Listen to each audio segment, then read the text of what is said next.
तीसरी वीडियो में बना रहा हूं। इसमें कुछ और दृश्य अगर दिखाई देते हैं तो उन दृश्यों का मतलब क्या होता है, क्या अर्थ होता है, तो इस वीडियो के माध्यम से आपको जानकारी मिल जाएगी। आप हर चीज को अच्छे से समझते रहिए और जो भी आप स्वप्न में देखेंगे तुरंत आप पकड़ लेंगे कि मेरी मन स्थिति क्या है, मेरे चित्त की स्थिति क्या है, मेरी इंद्रियों की क्या दशा है और मेरी भजन भक्ति कैसी है। ध्यान, सुमरन, पूजा पाठ सब आप अच्छे से पढ़ते रहेंगे, समझते रहेंगे। तो इस तीसरी वीडियो में हम आपको बता रहे हैं कि यदि आपको कुत्ता दिखाई दे तो कुत्ता कर्म का प्रतीक है। एक तो संसारी कर्म होता है और दूसरा कर्म होता है भगवान का भजन, चिंतन, ध्यान, पूजा पाठ।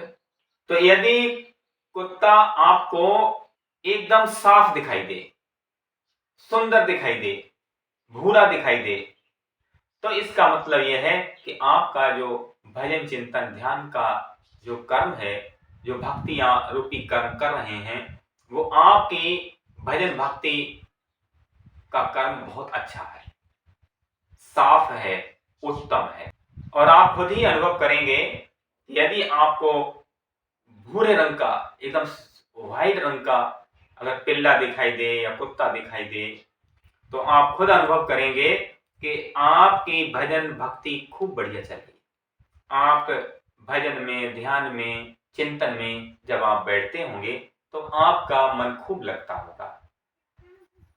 और यदि आपको काला कुत्ता दिखाई देता है तो अगर काला कुत्ता दिखाई देता है तो इसका मतलब यही है कि हमारा जो कर्म है वो काला है।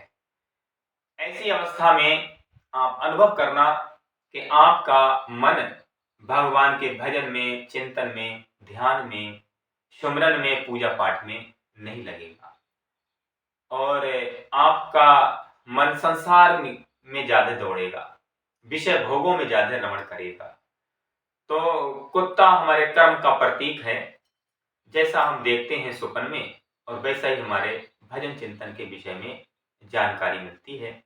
अगर व्हाइट और भूरे रंग का कुत्ता अगर हमें दिखाई दिया तो इसका मतलब है कि हमारा भजन चिंतन और ध्यान, पूजा पाठ जो भी हम करते हैं वो अच्छा है, हमारा हृदय साफ हो रहा है, मन साफ हो रहा है, इंद्रियां साफ हो रही हैं।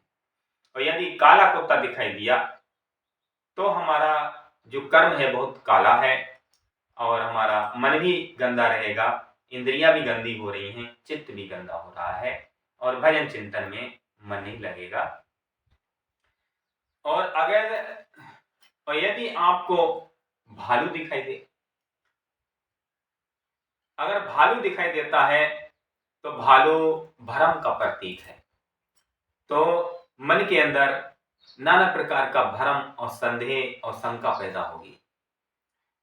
और यदि शेर दिखाई दे, शेर की दहाड़ सुनाई दे और आप डरें उससे, शेर को देख करके यदि आप डर रहे हैं, उसकी दहाड़ को सुन करके आप डर रहे हैं, भयभीत हैं, तो इसका मतलब है कि आपके अंदर प्रकृति का भय पैदा हो रहा है।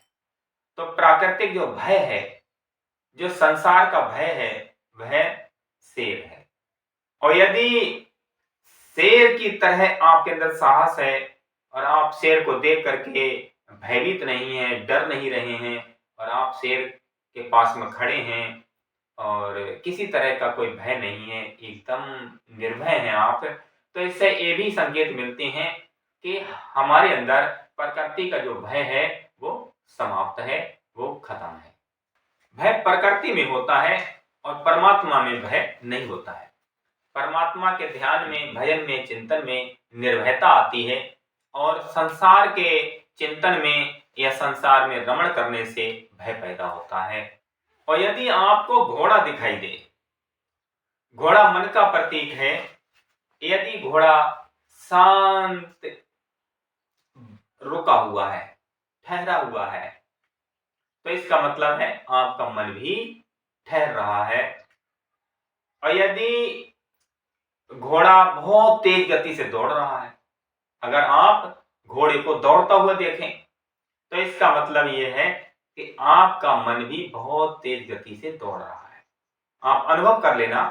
अगर यदि आप भजन, चिंतन, सुमिरन, ध्यान, पूजा पाठ करते हैं, यदि आपको स्वप्न में दौड़ता हुआ घोड़ा दिखाई दे, तो आप पाएंगे कि आपका मन भी बहुत बेगवान है, बहुत अशांत है और मन के अंदर शांति एकदम भंग हो गई है। और यदि काला घोड़ा दिखाई दिया, इसका मतलब आपका मन काला है। यदि आपको भूरे रंग का, व्हाइट कलर का घोड़ा दिखाई दिया, तो इसका मतलब है आपका मन साफ हो रहा है और हृदय साफ हो रहा है। और यदि घोड़ा व्हाइट कलर का है, एकदम शांत अचल स्थिर खड़ा है, तो इसका मतलब आपका मन खड़ा है। और यदि घोड़ा मर गया, आपने देखा कि घोड़ा मर गया, तो इसका मतलब है आपका मन भी मर गया। भजन चिंतन करते करते एक ऐसी अवस्था आती है कि मन शांत हो जाता है, मन मिट जाता है, मर जाता है। और मन मिटा तो माया मिटी, हंसा बेपरवाह। मन मिट गया तो माया मिट जाती है, हमारी आत्मा मुक्त हो जाती है। तो हम भजन चिंतन कर रहे हैं, ध्यान करते हैं, तो यदि हमने स्वप्न में देखा कि घोड़ा आया हमारे पास और हमारे पास से आकर के लुढ़क गया और मर गया, तो इसका मतलब ये है कि हमारा मन धीरे धीरे करके शांत हुआ और वह मिट गया, नष्ट हो गया। तो इस तरह से आज हमने इस वीडियो में कुत्ता, घोड़ा, भालू, हिरन के विषय में बताया है। यदि स्वप्न में ये चीजें आए तो आप इसी तरह से उसका अर्थ समझना, और जैसा आपको दिखाई देगा वैसा आपके अनुभव में भी रहेगा। बाकी अगली चौथी वीडियो में हम कुछ और दृश्यों के विषय में बताएंगे। आप कंटिन्यू आप सुनते रहिए, देखते रहिए। स्वप्न जगत में आप सब कुछ समझते रहेंगे, परखते रहेंगे, अपनी स्थिति के विषय में, अपने मन के विषय में, अपने भजन भक्ति के विषय में, अपने सुख दुख के विषय में, और अपना सुधार भी कर सकते हैं कि यदि कुछ गड़बड़ दिख रहा है तो इसका मतलब यह है कि हमको उसको ठीक करने के लिए अपने कर्म को अच्छा करना चाहिए, हमें भजन भक्ति बढ़ानी चाहिए और ध्यान में, पूजा पाठ में और मन लगाना चाहिए।